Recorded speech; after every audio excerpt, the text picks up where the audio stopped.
Saya sudah mulai merekam tadi. Oh iya, baik. Iya. Baik, Baik, selamat Ibu Helina. Iya, Pak. Ya, itu sebagai coach dulu, Coach. saya sebagai coach atau bagaimana? Iya. Saya sebagai coach duluan, Oke. itu ya, baik. Ya, Oke. selamat siang Pak Alphonse. Terima Selamat kasih siang. sudah meluangkan waktu untuk bertemu hari ini. Saya ingin membahas mengenai kehadiran Bapak di sekolah. Saya perhatikan beberapa kali, jadi Bapak itu sering datang terlambat. Apakah Bapak bisa ceritakan apa yang menyebabkan hal ini bisa terjadi? Baik, terima kasih Ibu. Memang selama ini saya seringkali terlambat ke sekolah, di mana saya tidak tepat waktu sebagaimana mestinya yang seharusnya saya harus tiba di sekolah 7.15, tetapi kadang kala saya terlambat, bahkan mungkin dalam satu minggu itu sering 3-4 kali terlambat. Dan memang hal itu ada berbagai macam penyebab, sehingga saya juga merasa untuk kemudian mencoba untuk memperbaiki itu, tetapi selama ini saya kurang meyakinkan diri terkait itu. Memang betul bahwa terlambat ini dipengaruhi oleh beberapa hal. Yang pertama itu karena begadang, karena aktivitas yang larut malam begitu Ibu. Oke, ya saya mengerti Pak. Apakah Bapak bisa jelaskan secara lebih detail apa yang biasanya Bapak lakukan saat begadang? Apakah ada alasan tertentu yang membuat Bapak sulit tidur lebih awal? Ada banyak hal Bu, karena kami saat ini karena awal ini lagi ada banyak kegiatan, jadi saya harus mengurus 1-2 hal berkaitan dengan tugas tambahan itu Bu. Terlepas dari tugas tanggung jawab saya sebagai guru, di mana saya harus memeriksa tes siswa, asesmen yang saya berikan malamnya saya periksa. Kemudian ada juga aktivitas-aktivitas lain yang dalam keluarga yang mengharuskan saya untuk selesai pada malam hari, sehingga pada malamnya Ibu saya seringkali sampai larut malam begitu, dan paginya saya bangun terlambat begitu Ibu. Ya, jadi selain pekerjaan sekolah ada juga aktivitas pribadi yang membuat Bapak tidur larut ya Pak. Nah, Ya. bagaimana perasaan Bapak mengenai kebiasaan ini? Pertama saya memang berpikir bahwa kebiasaan ini lama-lama menjadi suatu kebiasaan yang sulit saya untuk mengubah diri, di mana hal itu selama ini saya mencoba untuk selalu mengubah diri terkait itu, tetapi saya merasa ketika bangun pagi lah begitu loh, bangun pagi saya merasa lelah sekali ketika bangun jam 6 begitu, lelah sekali, sehingga saya memutuskan untuk tidur kembali di pagi hari, sehingga hal itu yang menyebabkan saya terlambat. Dari kebiasaan-kebiasaan ini Bu agak sulit agak sulit saya rubah, sehingga saya berharap memang kedepannya hal ini meskipun secara pelan-pelan dapat merubah itu. Ya, ya.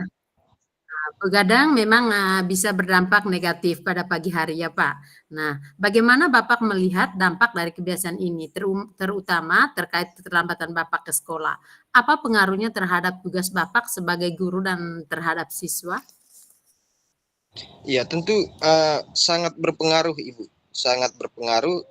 Kebetulan misalnya sambil contoh saja, ketika saya harus saya harus hadir sebelum 7.15 di sekolah, 6.30 di sekolah, karena saya harus memfasilitasi anak-anak untuk literasi pagi. Ketika saya terlambat, tentu saya tidak bisa membimbing mereka untuk literasi pagi. Itu yang pertama. Yang kedua adalah ketika saya terlambat ke sekolah, misalnya pada saat les jam pertama begitu Ibu, anak-anak tidak teratur di dalam kelas, sehingga mereka menciptakan keributan di dalam kelas yang bisa saja mengganggu bagi siswa lain kelas sebelah begitu Ibu. Artinya bahwa keterlambatan saya ini memang sangat berpengaruh terhadap, membawa dampak yang luar biasa yang tidak baik bagi siswa begitu Ibu. Oke, ya. Jadi Pak Alphonse, saya bisa merasakan bahwa Bapak itu sangat peduli dengan dampaknya pada siswa. Jadi menurut Bapak, apa yang akan terjadi jika Bapak itu bisa mengelola waktu dengan lebih baik dan datang di sekolah itu setiap hari tepat waktu? Bisa diulang Ibu, saya kurang ini. Oh, baik. Ya, jadi Pak Alfons, saya bisa merasakan bahwa Bapak itu sangat peduli dengan dampaknya pada siswa. Jadi menurut Bapak itu apa yang akan terjadi jika Bapak itu bisa mengelola waktu dengan lebih baik dan datangnya itu tepat waktu setiap hari? Apa yang akan Ya, terjadi? tentu saja yang pertama Ibu bahwa saya merasa ya, tentu saja yang pertama itu Ibu saya merasa bersemangat untuk memulai kegiatan belajar mengajar dengan jadi siap dan mental siap tentu akan melahirkan proses pembelajaran yang sangat berkualitas di dalam kelas, di mana saya bisa memulai pembelajaran dengan tenang. Dan tentu saja mungkin yang kedua adalah siswa tidak lagi menunggu saya ketika jam pelajaran pertama itu tadi. Ketika mereka menunggu terlalu lama, ini juga akan menyebabkan sesuatu yang tidak baik bagi mereka. Mungkin itu.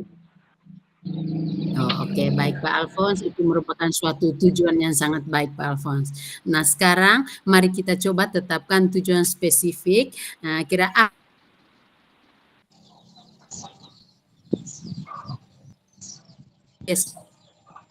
datangan tepat waktu di sekolah, Pak. Halo? Halo? Ya, baik Ibu. Mungkin Bisa dengar? Halo? Ibu Adel. Ya, mungkin Ibu, saya bukan mencoba sih, saya berusaha untuk kemudian memanage waktu ini dengan baik, hingga saya dapat menyelesaikan pekerjaan saya sebagai guru untuk memeriksa pekerjaan murid dan pekerjaan-pekerjaan tambahan lain.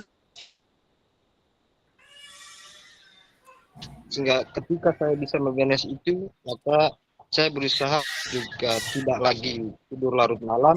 Paling tidak saya bisa istirahat jam 10 agar paginya bisa bangun dengan tepat waktu. Mungkin itu nanti itu. Oh, oke, baik. Itu merupakan tujuan yang sangat spesifik dan realistik, Pak. Nah, jadi tidur lebih awal itu pasti akan membantu meningkatkan energi Bapak di pagi hari. Jadi, berapa lama menurut Bapak waktu yang Bapak butuhkan untuk menerapkan kebiasaan ini secara konsisten, Pak? Ya, ya. Masa yang Pastinya. saya kali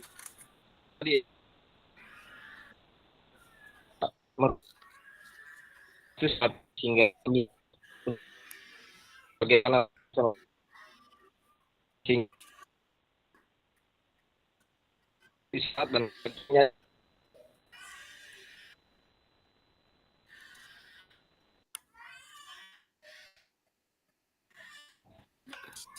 Sinyal. Pak, putus-putus Ibu Helena, suaranya. Iya, Pak, ya, putus-putus suaranya. sudah bisa dengar tidak Ibu? Oh, lanjut. Ya, sudah lanjut saja, Pak. Ya, baik.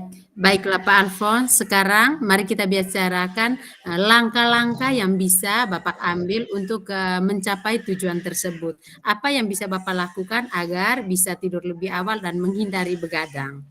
Kira-kira langkah apa yang kita lakukan, Pak? Ya, mungkin seperti yang saya katakan tadi, Bu. Bagaimana saya bisa memanage waktu dengan baik? Itu langkah yang pertama. Lalu secara konkret, manajemen waktu yang terteratur adalah mungkin terkait pembagian waktu, mungkin berkaitan dengan roster pembagian waktu lagi. Pulang sekolah saya harus lakukan apa, dan apa, sehingga semua aktivitas itu, yang siang saya harus mengerjakan siswa berkaitan memeriksa, yang saya harus menyelesaikan ini, sehingga dari hasil itu lalu ketika saya bisa melakukan manajemen waktu dengan baik, saya berusaha agar jam 10 saya harus istirahat. Artinya segala aktivitas itu harus selesai di jam 9 malam. Jam 9 jeda 1 jam makan malam, setelah itu saya harus istirahat. Mungkin itu. Oh, ide yang bagus Pak Alfons. Jadi membatasi penggunaan alat elektronik sudah sebelum tidur bisa membantu meningkatkan kualitas tidur. Jadi adakah langkah lain Pak yang Bapak merasa penting untuk diterapkan? Saya juga akan begini Bu, mungkin selama ini saya tidak konsisten terhadap penerapan jam tidur. Jadi ke depannya harapannya bahwa saya harus konsisten bahwa jam ini harus saya tidur. Jam ini jam 10 saya harus tidur, jam 10 harus saya tidur. Karena selama ini saya tidak konsisten itu, makanya terjadilah kebiasaan-kebiasaan kurang baik yang seperti saya katakan tadi. Ya, luar biasa Pak Alphonse. Jadi langkah-langkahnya adalah menyelesaikan tugas sekolah itu lebih awal, membatasi penggunaan perangkat elektronik di malam hari, dan menetapkan jadwal tidur yang konsisten. Ya. Nah, bagaimana perasaan Bapak tentang rencana ini, Pak? Tentang rencana ini ke depannya. Saya pikir kalau rencana yang saya rencanakan ini diterapkan dan dilakukan secara baik dan konsisten, Ibu, saya pikir ini luar biasa dan tentu saja akan membantu saya untuk menjadi lebih baik lagi ke sekolah supaya keterlambatan-keterlambatan yang pernah dalam minggu ini saya lakukan itu tidak akan terulang lagi. Oke, rencana yang sangat baik Pak Alphonse. Jadi mari kita jadwalkan evaluasi dalam minggu ini ke depan untuk melihat bagaimana progres Bapak. Nah, jika ada kendala, kita bisa diskusikan dan mencari solusi bersama. Jadi terima kasih atas keterbukaan dan komitmen Bapak pada saat ini. Terima kasih. Terima kasih Bu Helena atas berdiskusinya hari ini. Saya pikir bahwa berkat Ibu Helena juga saya bisa meningkatkan komitmen diri saya untuk lebih bagaimana saya mengevaluasi diri untuk bagaimana saya ke depannya lebih baik lagi. Saya pikir bahwa diskusi hari ini Ibu Helena, terima kasih banyak dan semoga dengan harapan dan doa dari Ibu Helena juga semoga segala rencana apa yang sudah saya rencanakan bisa saya terapkan secara konsisten agar menjadikan saya guru yang lebih baik di masa yang akan datang. Terima kasih Bu Helena. Iya, sama-sama Pak Alphonse. Belum mati dia punya rekamannya, Pak. Iya, belum. Tunggu Ibu.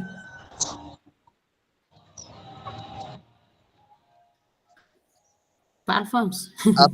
Iya. Atau lanjut, tidak toh? Tidak tahu lagi, tunggu Ibu atau lanjut? Tidak tahu lagi, Pak. Ya? Tidak tahu lagi, Pak. Lanjut atau tunggu Ibu. Ini karena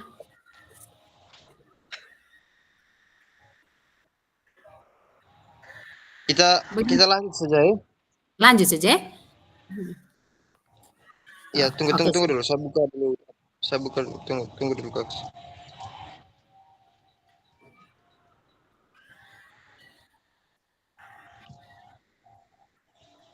Sekarang saya sebagai Itu sebagai coach. coach ya. Ya, nah, yang saya kirim Oke, Ibu kemarin, Helena Pak. sebagai Ya, Pak. Iya, oke, siap. Oke. Ibu Helena, selamat siang, Ibu. Ya, Terima selamat siang, kasih Pak. terima kasih sudah meluangkan waktu untuk berbincang hari ini. Saya mendengar bahwa Ibu mengalami beberapa kesulitan dalam menangani kebutuhan siswa dalam kelas. Bisakah Ibu Helena menjelaskan secara lebih rinci tentang tantangan-tantangan apa saja yang hadapi oleh Ibu Helena di dalam kelas berkaitan dengan kebutuhan belajar siswa ini, Bu? Oh, oke, selamat siang juga Pak Alphonse. Ya Pak, betul. Nah, jadi di sini saya merasa cukup kewalahan. Di kelas saya ada siswa yang cukup sekali memahami materi lainnya itu kan lebih banyak waktu. Jadi saya kesulitan mengajarkan satu sama lain, Pak. Ibu Helena? Iya, ya Pak. Pak. Halo, Pak Alphonse. Iya.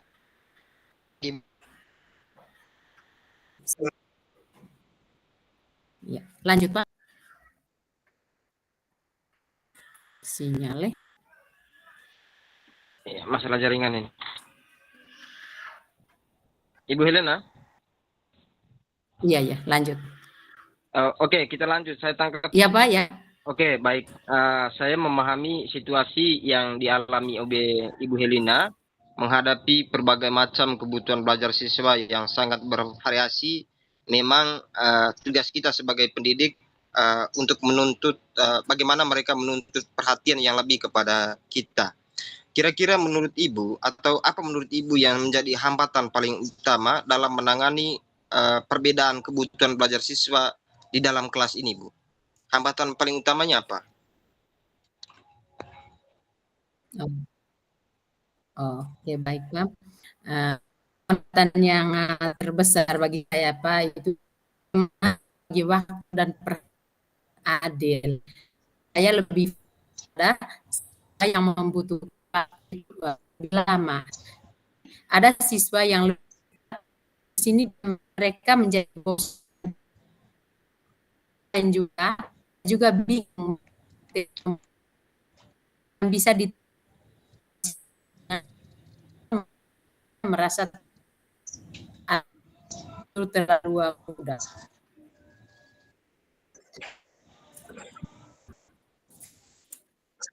Ibu Helena?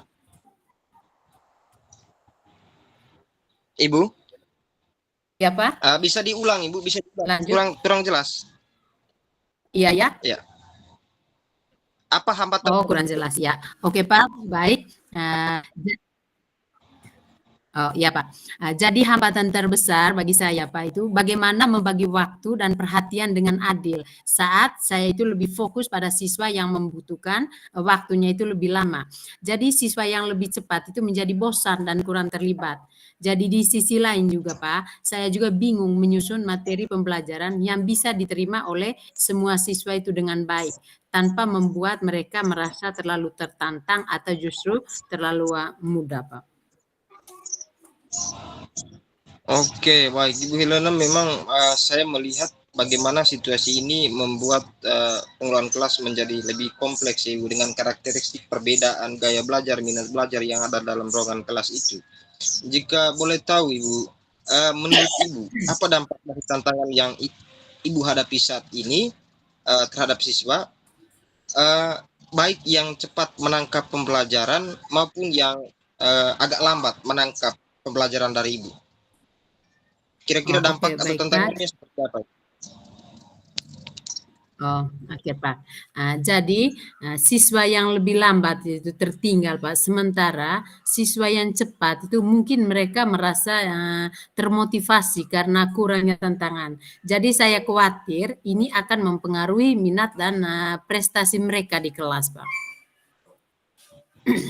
Oke, memang betul Ibu. Kalau menurut Ibu, hal ini bisakah ini berubah jika saja Ibu menemukan suatu metode atau suatu strategi atau cara belajar yang baru yang lebih efektif untuk menangani berbagai perbedaan yang ada ini, Bu. Perbedaan kemampuan ini tentunya. Kemampuan gaya belajar. Apakah bisa berubah? Oh, oke Pak. Saya yakin Pak, suasana kelas itu akan lebih kondusif Pak.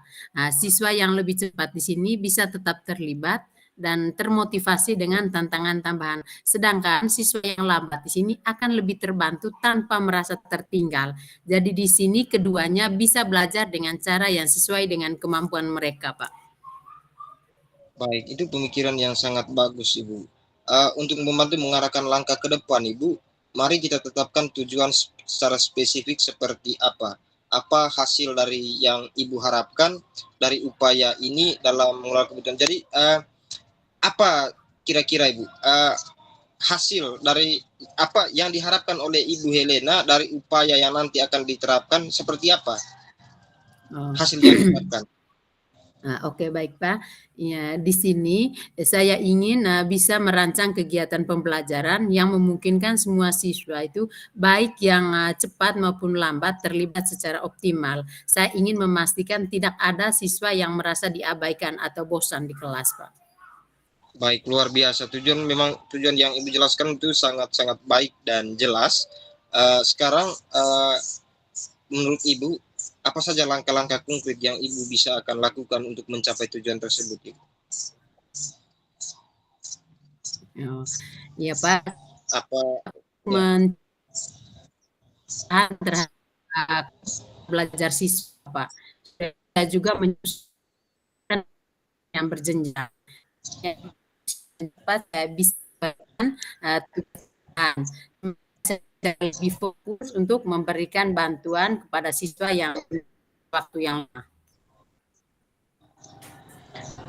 Eh, sangat bagus. Eh, bisa Ibu menjelaskan strategi spesifik yang bisa Ibu lakukan persiapan pembelajaran diferensiasi ini agar lebih efektif? Iya.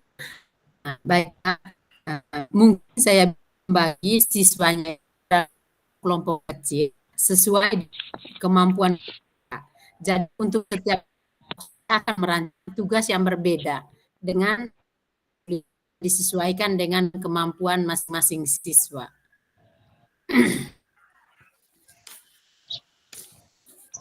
Oke, baik Ibu. Kita Halo, ini beberapa kelas, Ibu.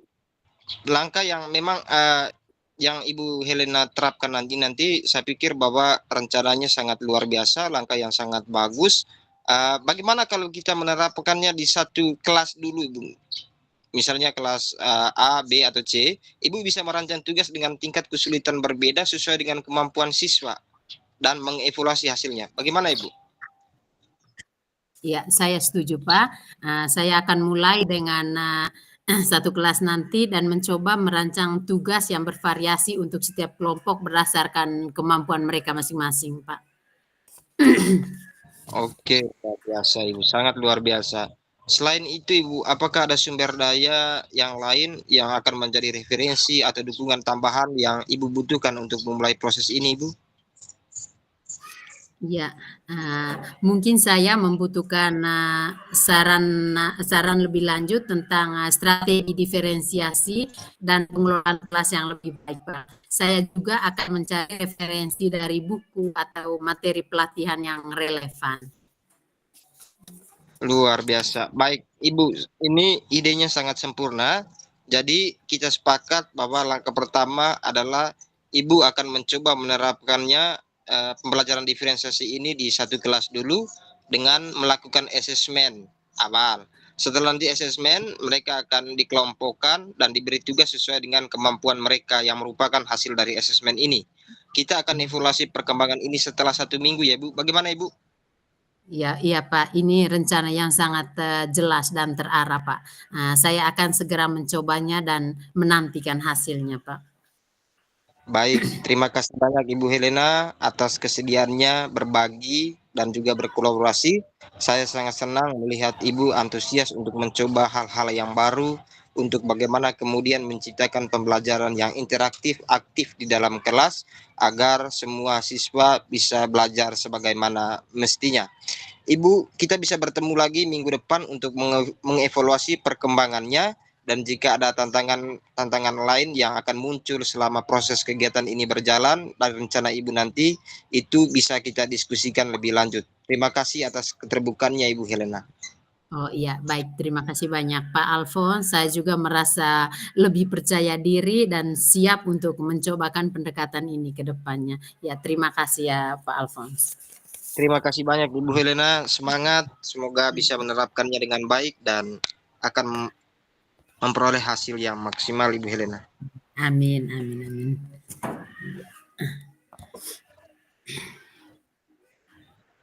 Kita menunggu Ibu Fasil saja yang mati rekamannya, Pak. Ya, kita menunggu. Memang saya ada rekam sedikit tadi di sini, saya tidak tahu apakah hasilnya rekam pakai HP saya. Iya, pengaruh error saya punya HP lagi, Pak. Ya. Jadi kita sampai jam berapa Ibu ini Ibu? Ini sebenarnya kan jam 1 sampai jam 2 saja. Yang kan cuman berapa menit saja ini tadi? Berapa 15 menit? 30. 30. 30. Ya, Iya, 15 IT, 15 saya. iya.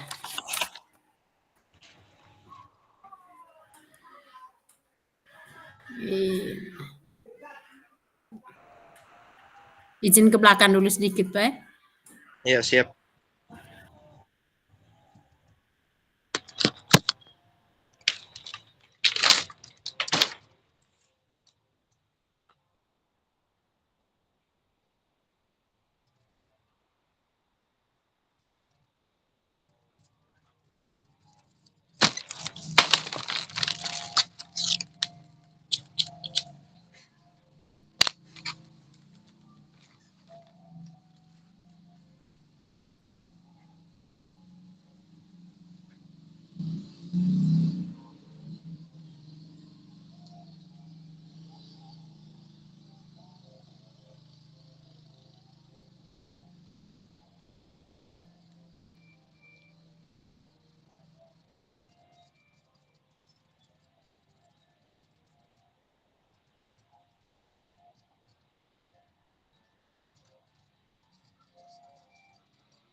Saya pikir Ibu Helena, saya pikir sudah lewat atau belum?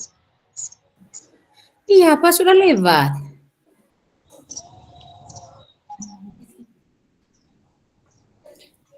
Mana Ibu Fasile?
Ibu Helena, Ya, ya Pak. mungkin kita sekarang ini mengisi lembaran refleksi, Ibu. Oh, di mana itu Pak? Iya, yang kayak kemarin itu kah? Ya, Kak, maksudnya kita isi di mana sudah? Isi di masing-masing kah? Maksudnya di LMS, ada di LMS? Tidak ada, saya cari-cari dulu. Iya, Pak. Agak bingung juga saya.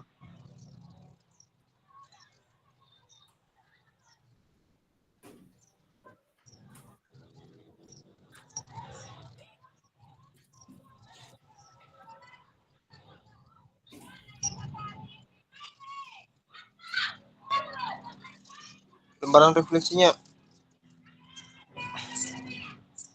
yang berkaitan dengan pertanyaan kemarin yang Ibu share itu, ada Iya, kemarin itu. itu. Oh, Ya di mana itu kemarin, Ibu? Masih ada tidak? iya. Tidak, yang saya bagikan itu kemarin, Pak. Saya lihat di yang Ibu bagi itu saya ketik. Tidak ambil dari LMS kemarin. Iya kak, Ada. maksud ya? Oh, ini sabar-sabar. Ini tidak ada deh.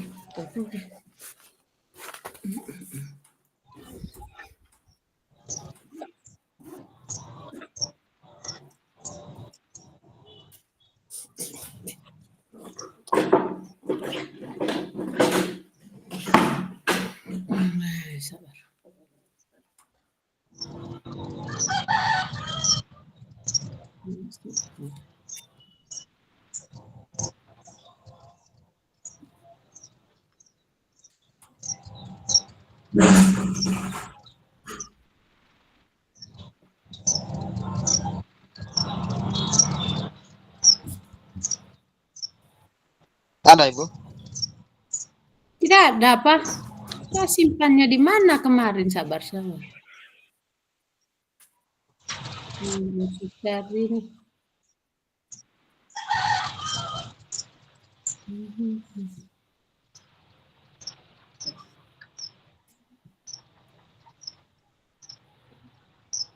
Yang kemarin itu Pak yang saya buat dari belakang itu yang saya bagi share ke Pak itu Kak. Itu belum ada apanya kemarin itu. Belum ada dia punya jawab pertanyaan refleksinya itu Pak. Iya. Sabar. Susahnya.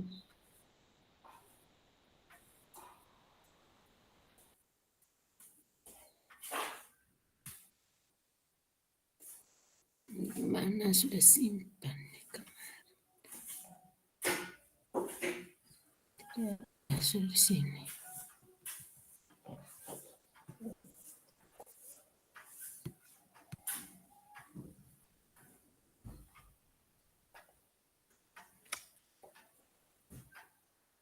Pak Alfons.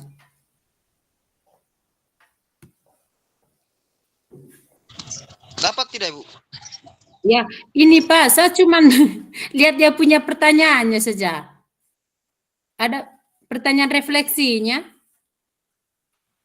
Iya, coba. Bisa tulis saja. Oke. Ada di LMS tidak Ibu? Tidak ada di LMS, Pak. Ini Kak, Ibu tayang tadi di slide-nya Ibu. Kak, saya tulis. Oh, tayang dari kan? Oke, coba itu baca saja saya. Nah, Apa ya? Catat ya. Coba. Oh iya, nomor 1 tadi Kak. Apa yang sudah berjalan baik selama percakapan? Tidak jelas Ibu. Nah, sabar. Sinyal mungkin. Pertanyaan nomor 1 tadi Kak Pak. Apa yang sudah berjalan baik selama percakapan? Oke. Nomor 2. Terus? Apa yang perlu diperbaiki atau ditingkatkan? Itu nomor 2-nya.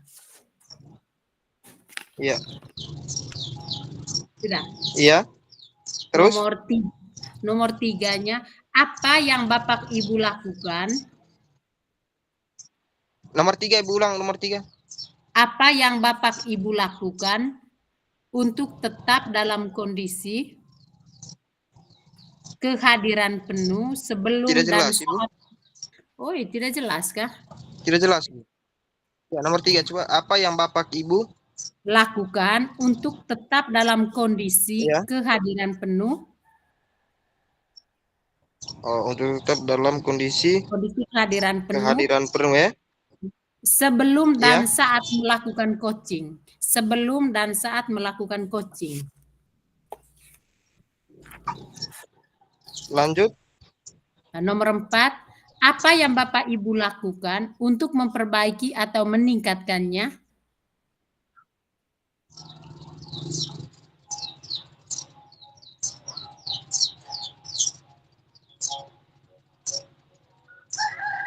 Iya. Ya, itu saja tadi, Pak. Oh, itu saja. Itu pertanyaannya. Oke. Iya. Terima kasih. Apa yang sudah baik selama percakapan? Iya, Pak. Mungkin kalau begini, Pak, sudah kembali ke room utama baru kita isi itu, Pak. Karena itu tadi durasi waktu yang lain itu tadi. Tidak jelas. Mungkin isi ya jelas, itu nanti, Pak. Mungkin isi refleksi itu nanti di saat kita kembali ke room utama. Karena ini itu durasi waktunya tadi lain. Iya, tidak tahu lagi. Tapi kita tidak pernah break kembali ke room utama ini. Oh iya Pak. Kalau Ibu pakai laptop dan HP kah? Coba pantau grup utama. Oh ya, sabar, saya coba. Coba pantau room utama. Karena saya pakai satu HP jadi. Iya, Ini belum ada orangnya, Pak. Mungkin masing apa ini? Oh, belum ada. Ah, Ya.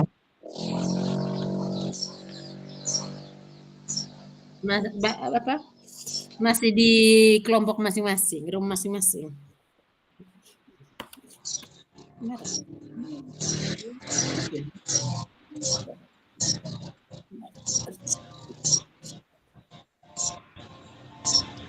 Pasir semua tadi ini. Pasir kan.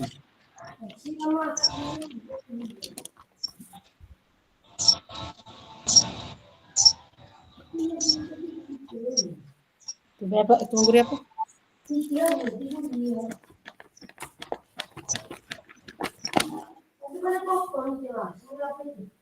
Oke.